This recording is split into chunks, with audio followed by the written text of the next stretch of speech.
नमस्कार। साहित्य मंथन में आपका स्वागत है। आज हम बात कर रहे हैं महाकवि कालिदास जी की अमर रचना मेघदूत की। कालिदास द्वारा रचित मेघदूतम संस्कृत साहित्य की सबसे सुंदर और भावुक रचनाओं में से एक है। यह एक दूत काव्य है जिसमें एक विरही यक्ष अपनी पत्नी को संदेश भेजने के लिए एक बादल का सहारा लेता है। कहानी का नायक एक यक्ष है जो धन के देवता कुबेर की नगरी अलकापुरी में रहता था। यक्ष अपनी नई नवेली पत्नी के प्रेम में इतना मग्न था कि उसने अपने कर्तव्यों में लापरवाही बरतनी शुरू कर दी।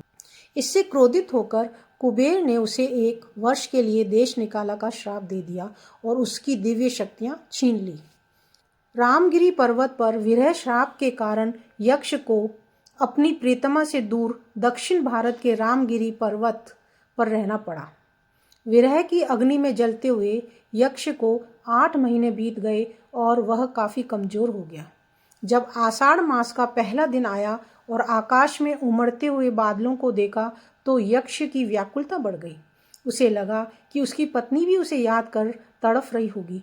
चूंकि वह स्वयं वहाँ नहीं जा सकता था, इसलिए उसने एक मेघ को अपना दूत बनाने का निर्णय लिया। यक्ष बादल को रामगिरी से अलकापुरी तक का रास्ता समझाता है।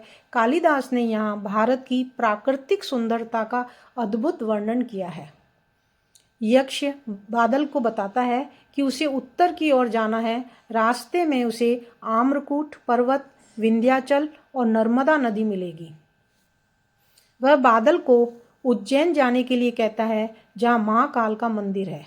वह चंबल, वेत्रवती और क्षिप्रा जैसी नदियों के सौंदर्य का वर्णन करता है। यक्ष कहता है कि मार्ग में स्त्रियां तुम्हें आशा भरी नजरों से देखेंगी और मोर तुम्हारे स्वागत में नाचेंगे। यक्ष अपनी नगरी अलकापुरी और अपनी पत्नी की दशा का वर्णन करता है। वह बादल को बताता है कि अलकापुरी कितनी वैभवशाली है, जहाँ कभी अंधेरा नहीं होता और जहाँ के महलों में मणियाँ जड़ी हैं। यक्ष अपनी पत्नी की पहचान बताता है कि वह विरह में दुबली हो गई होगी, बाल बिखरे होंगे और वह जमीन पर सो रही होगी। वह शायद पिंजरे में बंद मैना से पूछ रही होगी, क्या तुम्हें स्वामी की याद आती है?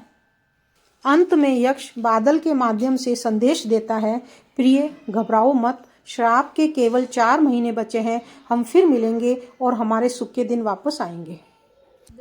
यक्ष मेघ से प्रार्थना करता है कि उसका संदेश पहुंचाने के बाद मेघ को कभी अपनी पत्नी से अलग ना होना पड़े। माना जाता है कि मेघ ने संदेश पहुंचाया और अंत में कुबेर का दिल पसीज गया। उन्होंने यक्ष का श्राप समाप्त कर दिया और दोनों का पुनर्मिलन हो गया।